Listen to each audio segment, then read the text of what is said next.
పచ్చని ఆకులు, పువ్వులు, తర్వాత సంబరాలు, ఇంకా ఉగాది పచ్చడి ఇవన్నీ గుర్తుకొస్తాయి కదా. మరి నీకేం గుర్తొస్తుంది? ఉగాది పచ్చడి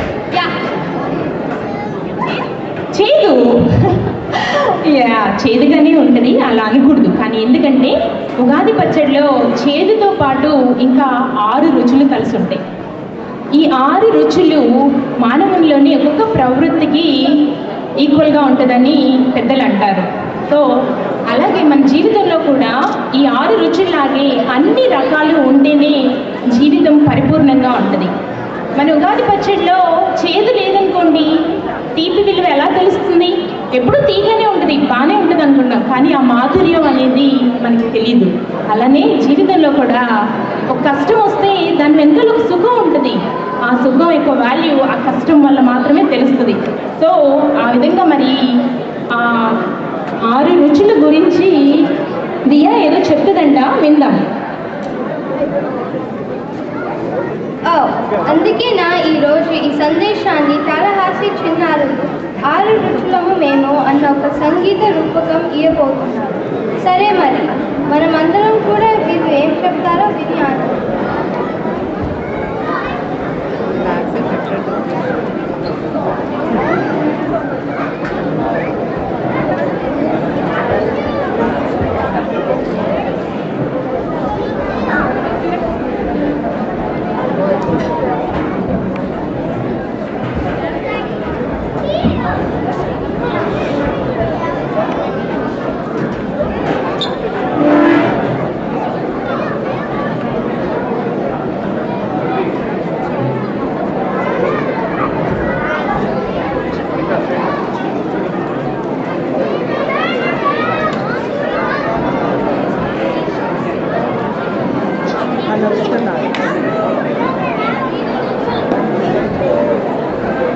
లావణ్య జరగమంటారా?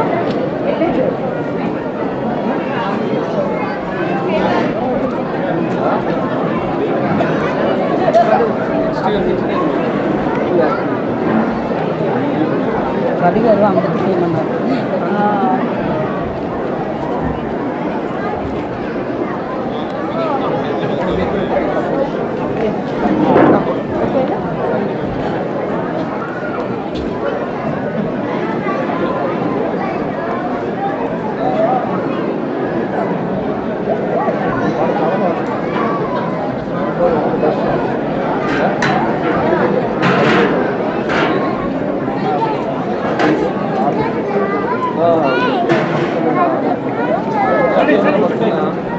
ఇక్కడ కూడా మాట్లాడుతున్నాం.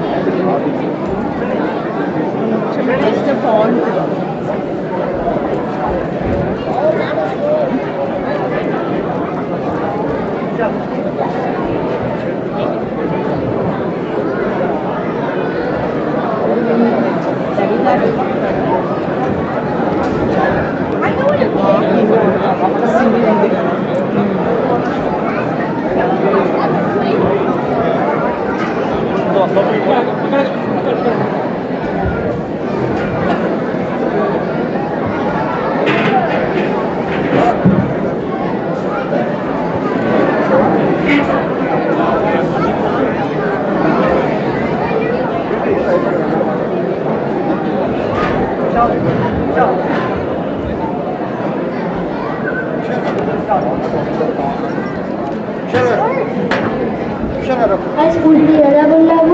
నేను మానే విన్నాను Vishal. Happy new year.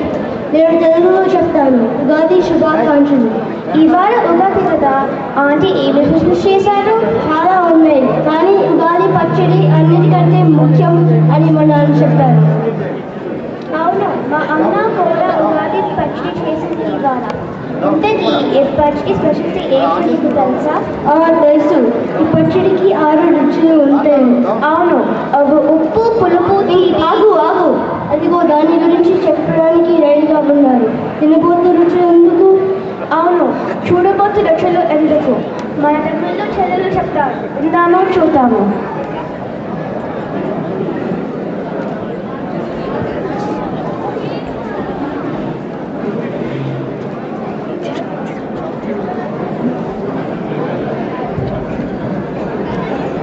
Thank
you.